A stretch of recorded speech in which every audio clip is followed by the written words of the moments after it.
Gittin Daf Yomi Bet, earning the gift, b'matana hayach. There's possibly a difference between earning something and owning something. Owning a right and earning a right. You can own a right, in which case you can claim. For example, a laborer works for an agreed period of time and an agreed amount of money. Not only have they earned that money, they own the right to that money. And they can claim that money. A creditor can claim the right to be repaid. He owns the right to be repaid. But is there such a thing as earning the right to something you cannot claim? You've earned the rights to it, but you can't claim it. For example, can you earn the right to a gift?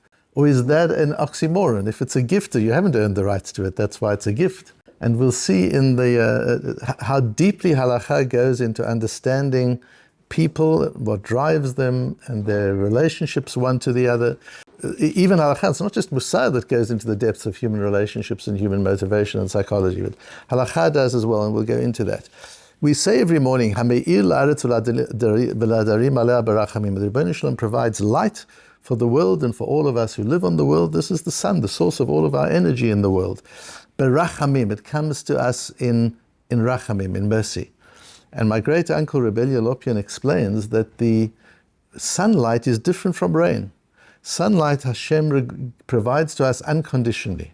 It doesn't say anywhere, V'haya im shama tishmu, if you listen to me, then I'll provide sunlight. We have no tefillot for sunlight. We don't ask Hashem to keep the sun shining, not to withhold the sun from us. We have no such tefillot. For geshamim, we have such tefillot. For rain, we have tefillot. Because rain, says Rabbi, is bedin. Rain is given to us in justice. Hashem judges whether we deserve the rain or not. But sunlight is unconditional. Hashem provides the sunlight unconditionally. My difficulty with that is a medrash in Bereshis Rabbah, where it says, "Vayiten otam Elokim berakia hashemayim." Hashem put the lights in the sky. So there's the source of it was given to us. It's an unconditional gift. Amar Rabbi Yochanan, but then Rabbi Yochanan says, "Gimel dvarim nitnu matana l'olam." There are three things given to the world as a gift. Ve'eluhen, haTorah, v'hameorot. Sunlight, I understand, that's a gift, as Rabbi Elia says, given to us berachamim. It's given to us in mercy and not in din. It's not something we deserve or earn. V'hageshamim. And the Medrash puts geshamim in the same category. So, and we know from the second paragraph from the Shema that geshamim isn't an unconditional gift. That geshamim we do have to earn. And yet the Medrash calls it a matana. Is it possible that there's such a thing as having to earn a gift? What is that? And what would that mean? Kshamim minayin shene'emar v'natati gishmechem b'itam. I'll give you the rain. That same word, vayiten otam Elokim b'rakei Hashem. Just as it says, Hashem gave the sun and the stars into the heavens, so Hashem will give us rain. So the word give him implies gift. So let's have a look at our Gemara in order to understand that oxymoron more deeply. Is it possible that we're required to earn a gift as well? And what does that mean? The Gemara is based on the Mishnah we have in Daf Memchet. Ein nifra'im min nechasim meshubadim b'makom sheyesh b'nei chorin. We discussed this yesterday. So, if I lend you money, the moment I lend you the money, your property becomes mortgaged to me. There's a lien on your property. So that in the event that you haven't got the cash to pay me, I can automatically claim my debt from your property. If you sell your property after the loan, the mortgage remains. You've sold a property with a lien on it. So if you don't have money to pay, I can go to the person who bought your property and I can still claim because my lien on your property preceded the sale. That's the din. What property is a Baal Chov entitled to take? We discussed yesterday the three grades of property. Idis, the highest level, Beinonit, the middle level, and Ziburit, the lowest level. So a Baal Chov, a creditor, is allowed to claim from Beinonit, from middle level property. Boy Rav Achdavoy bar Ami. Rav Achdavoy bar Ami asked the question, B'matanahech. So I understand that if I sell my property after I've borrowed money from you, you can claim the property from the buyer. What happens if I gave the property away as a gift? I didn't sell it. What's the question? Takanta hu de'ovid rabbonim mishum pseder de lekuchot ala matana deleka pseder de lekuchot lo. Explains Rashi, im shibud shel meshubadim halalu eno machmat mecher netanam b'matana la'achar shel avar mizeh. If a person gave away property after the loan was made, And we're talking about a case where I left, or you who borrowed the money from me, gave away your good property. All you hold on to now is your bad property. You've got the property in the Sahara Desert, but your property in New York you've given away. Now I'm allowed to claim from Benonit, I'm allowed to claim from middle level property, but your middle level property now is in the hands of somebody you gave it to. You didn't sell it to, you gave it to. Am I obligated to take your property from the Sahara Desert? Or I cannot take your New York property even though you've given it away. That's the question of the Gemara. What are the sides of the question? Is it a takana that the Rabbanan said, when the Rabbanan said you can take better property, in other words, midoraita, from the Torah's perspective, a Baal Chov can only take the lowest level of property. He doesn't take the best property. But in order to encourage people to lend money and to feel comfortable with that, the Chachamim said you can take even from the better property. However, to cause an unnecessary loss to somebody who's purchased a property and paid for it, the Tachana doesn't go that far. So now the Baal Chov, the debtor, has a property in the Sahara Desert. He sold, let's say, a property in New York. So we don't say that now the guy who bought the property in New York and laid out a whole lot of money for it has to lose the property because I don't want the ziburut, I don't want the property in the Sahara Desert. I have to take the lower property because it's called pseudo lukuchot. Aval matana deleka pseudo lukuchot. But in the case of a gift, there is no loss to the buyer. So what are we saying? The Rabbanan didn't allow me to claim my property from the purchaser if I could get an inferior property from the debtor. Why? Because the purchaser has invested. He's put money into that. I don't want him to lose his money. The Chachomim don't want him to lose his money unnecessarily. If there's another way to recover your debt, you don't go to the buyer who's paid money for a property and take that property away. However, if it was a gift, if he put nothing into it, he got the property in New York for nothing. Maybe in such a case, the Chachomim say, sure, you can go to the property in New York and you can take it. Or Dilma, Matana Nami, Ilavda, or is the nature of a gift such that people don't give gifts if the recipient of the gift hasn't earned it? You don't give gifts for nothing, you give charity for nothing. But if you're giving a gift, it's out of recognition of something. And so it's the same as pseudo lukuchot, just as the man who bought the property in New York paid a lot of money for it, and we don't want to take it away from him and cause him loss. So the person who received the property in New York as a gift must have done something amazing to earn that gift. And now we're just going to take it away, and he did something, he earned the gift, and we're taking it away from him. Maybe it's the same as a purchase. So this analysis of a gift is really interesting, and it has some interesting ramifications. Is a gift in anticipation, is it an investment in the future? Or is it recognition for the past? Do I give you a gift because I'm investing in the relationship and I hope that in the future we'll get together, maybe we'll do business together, who knows what will happen? It's an investment in the future. Or is it an implied recognition of something that's already happened in the past? And this makes a difference, for example, with shochad, with bribery. If there's a judge sitting on a case, if I give him a gift in return for something he did for me independently a long time ago, that's not the same kind of bribe as if I give him a gift for no reason at all and create an indebtedness in him. That's what shochad is. So what are gifts? When you receive a gift, is the person saying thank you or is the person saying please? Is the person recognizing you or is the person investing in you? Those are the two possibilities with gifts. We see that playing out in the Gemara in Shabbos, where the Gemara in Shabbos Daf Yud says, Hanoten matana lechaviro tzarich lohodio. Anonymous gifts are not a good idea. Anonymous charity is fine. But a gift, you should tell the person that you've given them the gift. Don't make it an anonymous gift and the person doesn't know you've even done it. Shneimar, as it says, Ladat ki ani Hashem mekadishchem. You need to know that I am Hashem. We've given you kedusha. Hashem wants us to know what He's given us to us, and other examples. Mikan Omer Rabbi Shimon Gamliel anoten pat letinot tzarich lodiya leimo. If you give a treat to a child, you've got to tell the mother that you've done that. So what do we see? And then Rashi explains, Matan ploni eten lach v'zeu derech kavod.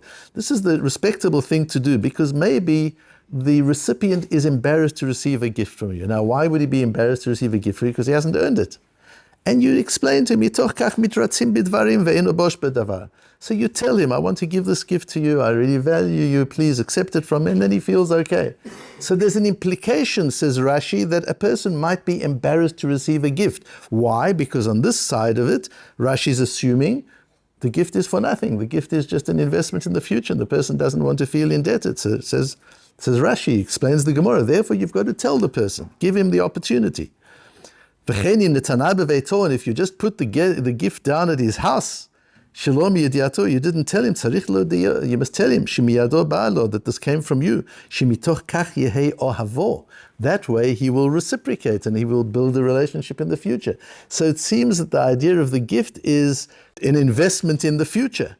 Whereas our Gemara says, yeah, maybe it's an investment in the future, maybe it's a recognition of something you've done in the past. How do we view a gift? And the Gemara goes on and brings a proof from a Braisa in Bava Basra, and the Gemara then brings 3 reasons why the proof is not a valid proof. So it seems in the Gemara we're still left with this dilemma. What is the nature of a gift? Is it appreciation or is it an investment in the future? But the Rif says very clearly and interestingly that this din that you can't claim from the recipient, so if my debtor has sold the property, he's sold the good property and he's retained the bad property, I have to go to the bad property, I can't go to the buyer. Says the Rif, veloshna mecha veloshna matana. It makes no difference if it's a sale or it's a gift. Shamine mined matana nami avid rabbanon takanta v'chein hilchata.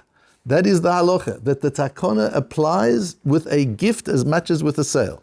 Even though the Gemara pushes aside the proof, says the Rif, that's a dechiyah ba'almehi v'lo samchinan ala.